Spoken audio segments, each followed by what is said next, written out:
আজকে আমরা এখানে গাছের সবজি দিয়ে আসছি। এখন আমরা গাছে পানি দিব। প্রিয় আমার বন্ধুরা, রিদভান রিয়ানা ব্লগ থেকে সবাইকে স্বাগতম। আপনারা জানেন আমি এখানে ছাদের ভিতরে সবজি বাগান করি। তো আমার অনেকগুলো গাছ লাগানো হয়েছে এই মৌসুমে। আপনারা দেখবেন যে আমি কি গাছ লাগাইছি, কি গাছ থেকে আমার ফসল আসতেছে। আমার পিছনে দেখা যাচ্ছে এটা সিম গাছ। তারপর আমি আরও গাছ লাগিয়েছি, টমেটো গাছ, তারপর বেগুন গাছ, মরিচ গাছ, পুঁইশাক, অনেক কিছু লাগিয়েছি।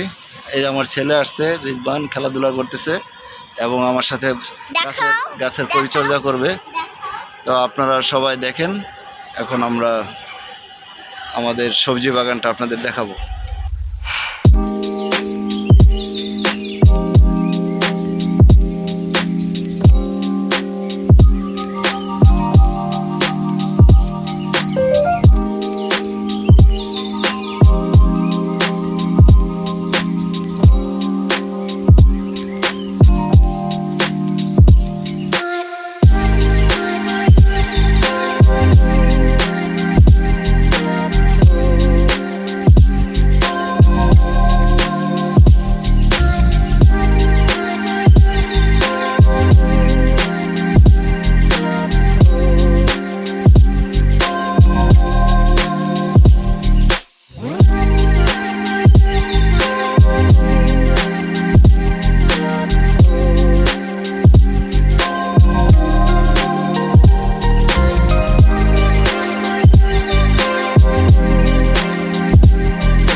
সম্পূর্ণ ছাদের এক সাইড আমি সবজি বাগান করছি। তো ফসলগুলো সবাই দেখতে পাচ্ছেন। এখন একটা একটা করে আপনাদের সবাইকে দেখাবো, আপনারা দেখেন। এটা হলো আমার কালো জাতের মরিচ গাছ। এটা যখন আমি ছোট কিনছি তখন একদম ছোট ছিল, এটাতে অনেক মরিচ আসছে। এখন ফুল নাই, সবগুলো মরিচ হয়ে গেছে। আবার কিছু কিছু ফুলের কুঁড়ি দেখা যাচ্ছে, সেটা আবার হবে। দেখেন এখানে অনেক মরিচ আছে।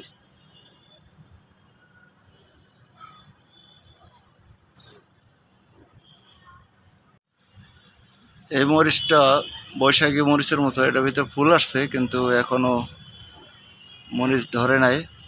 এটা মাঝখানে নষ্ট হয়ে গেছিল, ওষুধ দেওয়ার পরে এটা আবার ধরছে। এটাতে অনেক মরিচ ধরে এবং বড় বড় মরিচ আসে। এই মরিচটা হচ্ছে কালো জাতেরই, ছোট ছোট মরিচ, গাছের উপর দিকে আকাশের দিকে মুখ তুলে থাকে। এটা বাড়ি থেকে আনছিলাম। এটা অনেক বড় গাছ, এটাতে ফলন হয়েছে অনেক। এখন আবার ফুল করতেছে, এটার ফুল আসতেছে। এই যে দেখা, এই যে ফুল।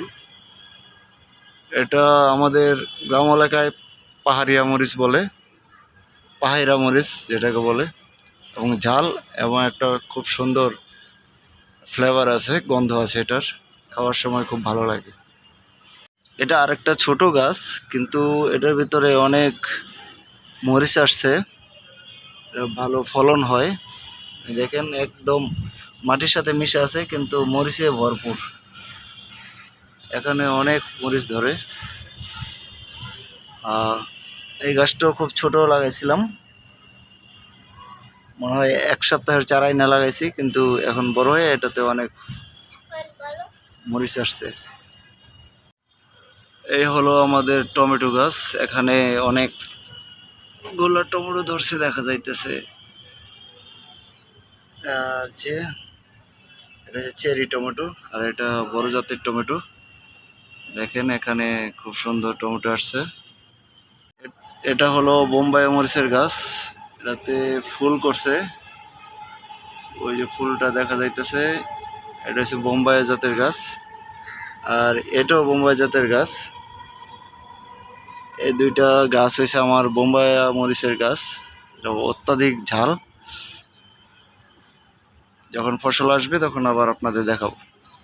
আর বেগুন গাছ, এটা হয়েছে গোল বেগুন। ওই যে আমার বেগুন নামছে গাছের ভিতরে, আপনারা সবাই দেখেন। আমার বেগুন গাছে ফসল আসছে। এই পাশেই আরেকটা টমেটো গাছ। এই টমেটো গাছে টমেটো একটা আসছে, মাত্র শুরু হয়েছে। এর পাশে আরেকটা টমেটো গাছ, এটাতে ফসল আসতেছে। তারপর এখানে আরেকটা টমেটো গাছ, এটাতে ফুল করতেছে। দেখেন অনেক কিছু লাগাইছি। সাথে আরেকটা করলা গাছ ওই যে ওই পাশে হইতেছে। মানে আমি কিছু ধনিয়া পাতা লাগাইছি দেখেন।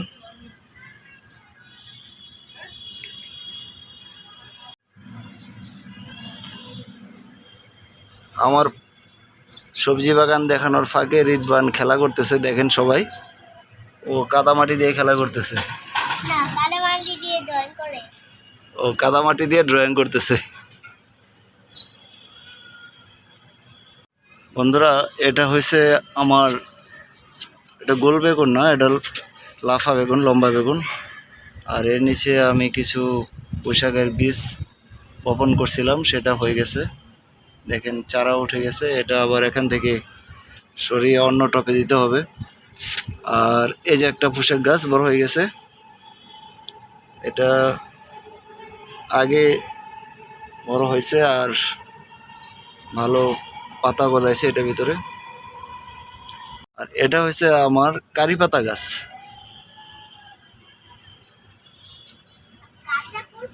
এই গাছটা অনেক ছোট লাগাইছিলাম, এটা এখন বড় হয়ে গেছে কারি পাতাটা। ওই টপটাতে আর একটা বেগুন গাছ আছে, ওইটাও লম্বা বেগুন। ঠিক আছে, এটা দেখেন।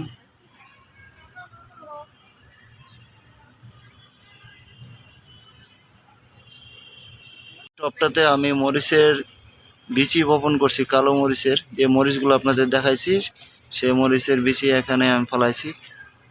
কিছু কিছু চারা উঠতেছে দেখা যায়, ছোট ছোট, হয়তো ক্যামেরায় দেখা যাচ্ছে না।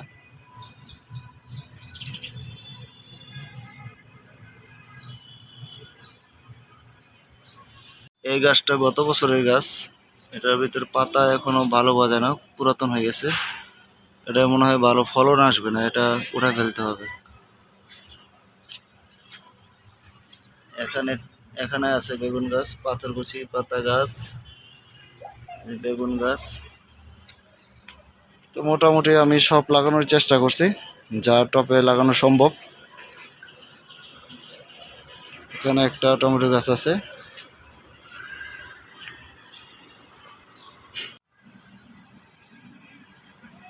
এখান থেকে মোটামুটি আমার শখের যে বাগান, এই বাগান থেকে আমার টুকটাক, যেমন দুইটা মরিচ ছিঁড়ে খাওয়া, দুইটা টমেটো ছিঁড়ে খাওয়া, দুইটা ধনে পাতা ছিঁড়ে খাওয়া, তারপর বেগুন আসলে বেগুন দুইটা ছিঁড়ে ভর্তা করা খাওয়া। দেখেন এখানে বেগুনটা ধরে আছে, ঠিক আছে, এখানেও বেগুনটা ধরে আছে।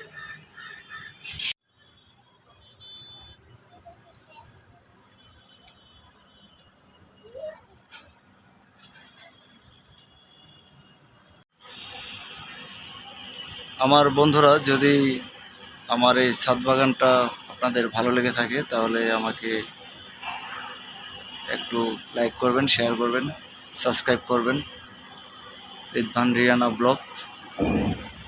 আমি চেষ্টা করতেছি ছোট পরিসরে এই ব্লগটাকে চালু করার জন্য। অনেক সময় এটার সাথে সময় দিতে পারি না, অনেক কাজের ফাঁকে ফাঁকে এটা করতে হয়। আমার এই বাগানটাতে এই পর্যায়ে আসতে অনেক শ্রম দিতে হয়েছে, কারণ এটা বাড়ির মাঠে বা বাড়ির উঠানে না, এটা 5তলা বিল্ডিংয়ের উপরে, টপের উপরে। তো এটাতে অনেক পানি দিতে হয়, পরিচর্যা করতে হয়, সকাল বিকাল দৌড়াইতে হয়। অল্প মাটির ভিতরে মাটি শুকায় যায়, আবার সেটাকে ভেজাইতে হয়, সার দিতে হয়, পোকামাকড় থেকে রক্ষা পাওয়ার জন্য মেডিসিন দিতে হয়, সপ্তাহে 2-3 বার করে এটাতে ওষুধ দিতে হয়। তারপর গাছটা টিকে থাকে এবং ভালো ফলন হয়। আমরা পরিবারের সবাই মিলে চেষ্টা করি এই গাছগুলোকে টিকে রাখার জন্য। আমার ছাদের ভিতরে অনেক গাছ, এবারও আমি অনেক গাছ লাগিয়েছি, প্রায় 50-60টা টব আমার আছে ছাদের ভিতরে, ছোট বড় সব মিলে। সবগুলা তো আর সমান ফসল হয় না, তা সব মিলে আমি মোটামুটি ভালোই এখান থেকে নিচ্ছি। মরিচ খাচ্ছি, টমেটো খাচ্ছি, বেগুন হইতেছে, পুঁইশাক চারা লাগাইছি, পুঁইশাক হবে। তারপর ধনেপাতা আছে, ওটা হচ্ছে, ওটা থেকে খাই। তারপরে সিম গাছ লাগাইছি, সিম থেকে সিম হবে, এখনো পাতা অনেক হয়েছে কিন্তু এটা এখনো ফুল করে নাই, হয়ে যাবে। এর আগে টক পাতা লাগাইছিলাম, আপনারা দেখছেন অনেক টক পাতা হয়েছে। তো এখন যা লাগাই তাই ভালো হয়, একটু সারটা রাইনা দিতে হয়। অনেক সময় বাড়ি থেকে নিয়ে আসি, অনেক সময় বাজার থেকে সার কিনে নিয়ে আসি, জৈব সার। আবার আমি এবার জৈব সার নিজেই বানাইতেছি ছাদের উপরে একটা ড্রামের ভিতরে। ওই বিভিন্ন সবজির কাটাকাটি এগুলা নিয়ে আসা ফালাইয়া এগুলো পচায়া সার বানাইতেছি, এগুলো গাছের গোড়ায় দিলে অনেক ভালো ফসল হয়। তো সবাই আমার জন্য প্রার্থনা করবেন এবং আমার পরিবারের জন্য প্রার্থনা করবেন, আমরা যেন সুস্থ থাকি এবং সবাই মিলেমিশে থাকতে পারি ভালো করে। আমাদের জন্য দোয়া প্রার্থনা করবেন। তো আজকে এখানেই রাখি, সবাইকে আবার ধন্যবাদ, বাই বাই।